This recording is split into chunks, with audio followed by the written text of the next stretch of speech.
Você já teve a sensação de que, de repente, algo mudou profundamente em você? Como se, num instante, tivesse acordado para uma nova compreensão de si mesmo e do mundo ao seu redor? Eu lembro da primeira vez que senti isso. Estava em um ponto da minha vida em que tudo parecia tão automático, como se eu estivesse seguindo um roteiro sem sequer questionar.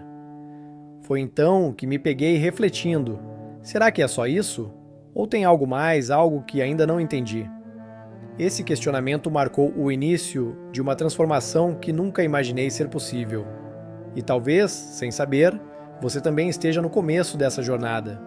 O despertar espiritual é uma experiência única, como uma espiral de DNA, cheia de curvas e reviravoltas, onde alguns ciclos se repetem, outros são pulados, mas no fim, cada jornada é singular e feita sob medida. Você pode estar se perguntando: como eu saberia se estou nesse caminho? Ou talvez sinta que já começou, mas ainda não consegue ver o fim à vista. Não se preocupe, não existe um manual exato, mas existem fases comuns que todos nós, de uma forma ou outra, atravessamos. Hoje, vamos explorar as 5 etapas do despertar espiritual. Manteremos tudo simples e claro, oferecendo insights valiosos sobre cada estágio para ajudá-lo a identificar em qual fase você pode estar. Essa jornada não é fácil e certamente não é linear, mas ao entender melhor essas fases, você começará a reconhecer os sinais e verá que, embora nossas trilhas sejam diferentes, há uma conexão universal que nos une. Vamos lá? Tudo começa de maneira sutil. Você segue sua vida, preso às rotinas, reagindo aos problemas e desafios, como se estivesse vivendo no piloto automático. As emoções surgem, os pensamentos dominam e a vida parece estar acontecendo com você, sem que haja muito controle. Esse é o primeiro estágio do despertar espiritual, a inconsciência. Nesse estágio, vivemos completamente identificados com o ego, que molda nossas percepções e respostas ao mundo. O ego é como uma lente que distorce a realidade, fazendo com que vejamos tudo a partir de nossos medos, inseguranças e projeções. Nessa fase, acreditamos que nossos pensamentos e emoções são a totalidade do que somos. Isso nos prende em padrões repetitivos, onde reagimos a tudo de maneira impulsiva, muitas vezes sem perceber a origem dessas reações. Eu me lembro vividamente de como era estar nessa fase. Tudo parecia um ciclo interminável de frustração e insatisfação. Era como se eu estivesse vivendo em um labirinto, sem perceber que o labirinto era, na verdade, minha própria mente. A sensação de controle sobre a própria vida era mínima. Quando surgiam conflitos ou momentos difíceis, a resposta era sempre a mesma: defensividade, raiva e negatividade. A vida parecia uma sequência de acontecimentos predeterminados, e eu era apenas um espectador passivo. E qualquer trauma ou revés apenas reforçava a crença de que eu não tinha controle sobre nada. É aqui que muitos de nós permanecem por muito tempo, até que algo, seja uma crise, uma perda ou simplesmente uma epifania repentina, nos empurra para a segunda fase, a morte do ego. Esse é um momento marcante e muitas vezes doloroso. O que antes parecia sólido, nossas crenças, nossa identidade, o modo como nos definimos, começa a se dissolver. A morte do ego não é uma morte literal, claro, mas é a sensação de que o eu que você conhecia está desmoronando. Eu me lembro da primeira vez que experimentei isso. Foi aterrorizante. De repente, todas as certezas que eu tinha sobre quem eu era começaram a se desintegrar. As definições de gênero, raça, idade, status social, tudo aquilo que eu usava para me descrever, começaram a parecer vazias. Era como se eu estivesse perdendo a mim mesmo. Mas, ao mesmo tempo, surgiu um novo tipo de clareza. Comecei a perceber que o ego, essa voz constante na minha cabeça, que sempre buscava controle e aprovação, não era quem eu realmente era.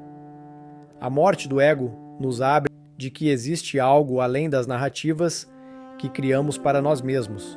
Surge então o eu observador, uma parte de nós que simplesmente observa os pensamentos e emoções sem se envolver com eles. Esse estágio é crucial porque nos permite ver que o ego é apenas uma construção, um conjunto de condicionamentos, crenças e experiências que acumulamos ao longo da vida. Com o tempo, essa percepção traz uma sensação de alívio e liberdade, porque nos damos conta de que não somos definidos pelo ego. O eu verdadeiro começa a emergir das sombras, mas a jornada não termina aqui. Na verdade, é só o começo. Depois da morte do ego, entramos na terceira fase, conhecida como a busca. Este é o momento em que começamos a fazer perguntas profundas. Quem sou eu de verdade? Por que estou aqui? Qual é o propósito da vida? Essas questões não surgem apenas da curiosidade, mas de uma necessidade visceral de entender o sentido da existência. Nesse ponto, muitos de nós nos voltamos para a espiritualidade, buscando respostas em textos sagrados, filosofias e ensinamentos de mestres espirituais. Lembro-me de devorar livros e assistir a vídeos, tentando encontrar algo que fizesse sentido, que me desse uma direção. A busca não é apenas intelectual, ela é emocional e espiritual. É como se algo dentro de nós clamasse por respostas, por uma conexão mais profunda com o que realmente importa. Durante essa fase, também nos voltamos para práticas espirituais como meditação, oração ou simplesmente a contemplação silenciosa. Essas práticas nos ajudam a acessar camadas mais profundas de nós mesmos e do universo. Cada novo insight traz uma sensação de expansão, como se estivéssemos finalmente começando a entender o quebra-cabeça da vida. Ao mesmo tempo, sentimos uma conexão maior com tudo ao nosso redor. A natureza, as pessoas, o cosmos. À medida que avançamos nessa jornada, eventualmente chegamos à quarta fase, o surgimento do eu autêntico. Aqui, o falso eu, aquele moldado por condicionamentos sociais e expectativas externas, começa a desmoronar. Surge uma necessidade irresistível de viver de acordo com quem realmente somos, sem máscaras, sem fingimentos. As pressões externas de como deveríamos ser, agir ou pensar começam a perder força. Foi um alívio enorme quando cheguei a esse ponto. A necessidade de agradar os outros, de me ajustar a papéis que não ressoavam mais, simplesmente desapareceu. O eu autêntico finalmente emergiu. Nesse estágio, começamos a identificar com clareza o que realmente importa para nós. Relacionamentos que não fazem mais sentido começam a se dissolver, e até mesmo carreiras ou estilos de vida que não estão alinhados com nossa verdade interior são abandonados. Essa fase também traz um processo de purificação interna. Feridas emocionais antigas podem surgir à superfície, pedindo para serem curadas. É comum experimentar uma espécie de limpeza emocional, com altos e baixos intensos. O corpo também passa por mudanças, e muitos relatam sintomas físicos, como o aumento da intuição, sonhos vívidos e uma maior conexão com dimensões mais sutis da realidade. Por fim, chegamos à quinta fase, o estágio de viver uma vida em alinhamento. Aqui, todas as descobertas e insights acumulados ao longo da jornada começam a se integrar de forma harmoniosa em nossas vidas. Vivemos em maior sintonia com nossa essência verdadeira, em conexão profunda com o mundo ao nosso redor. Não se trata apenas de ser autêntico, mas de viver em plena harmonia com o universo. E assim, chegamos à última fase dessa jornada de despertar espiritual, viver uma vida em alinhamento. Se você já passou pelas fases anteriores, sabe que cada estágio, embora desafiador, foi essencial para levá-lo até aqui. Agora, a vida não se trata apenas de sobreviver ou de buscar incessantemente por respostas. Trata-se de viver plenamente, em harmonia com a sua essência, aceitando tanto as partes luminosas quanto as sombras que compõem a experiência humana. Ao alcançar o alinhamento, tudo parece fazer sentido. A luta para se encaixar em moldes pré-estabelecidos cai por terra, e você percebe que não precisa mais forçar sua existência. Em vez disso, você se alinha com o fluxo natural da vida entendendo que há uma conexão profunda entre sua jornada interior e o mundo ao seu redor. Este estágio não é apenas uma meta final, mas uma forma de estar presente, consciente e, acima de tudo, em paz, com o fato de que a vida é um constante processo de aprendizado. Posso me lembrar claramente do momento em que percebi que viver em alinhamento não significa que tudo está resolvido ou perfeito. Longe disso. A vida continua a ter seus altos e baixos, desafios e obstáculos.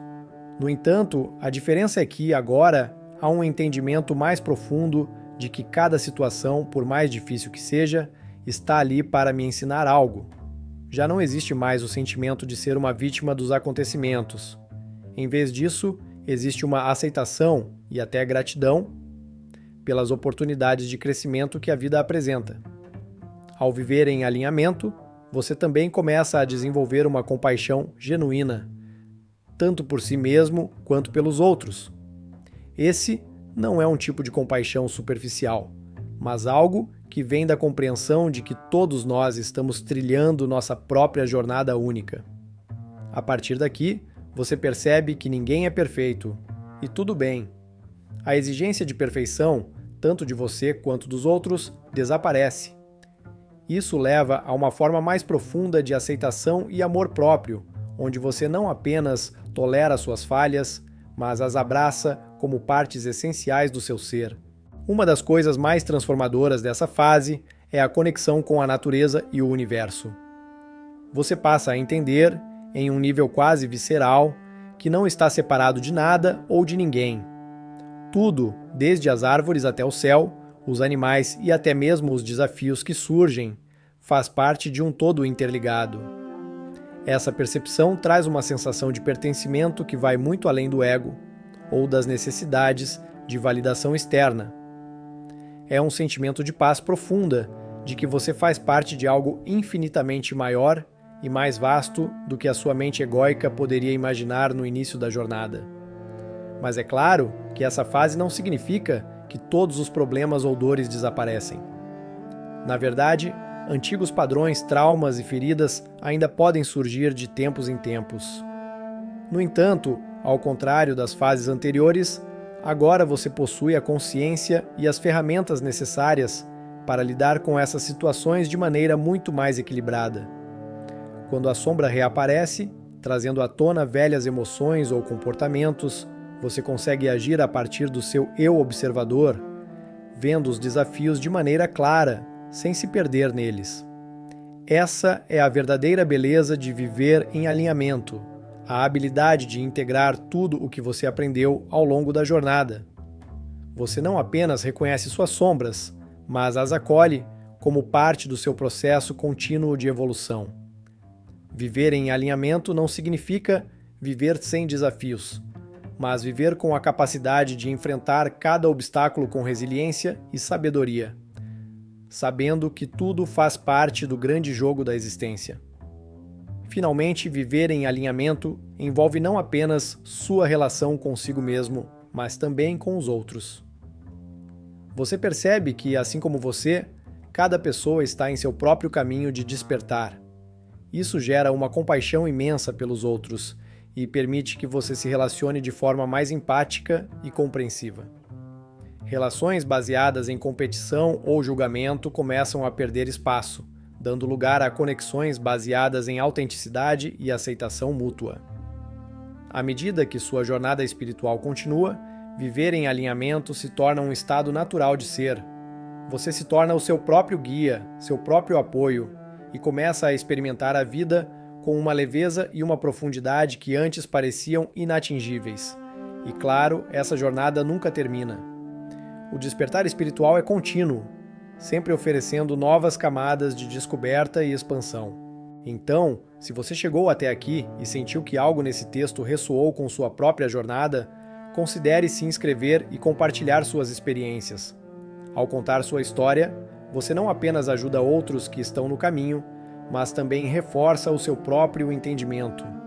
E lembre-se, essa jornada é sua, única e perfeitamente imperfeita.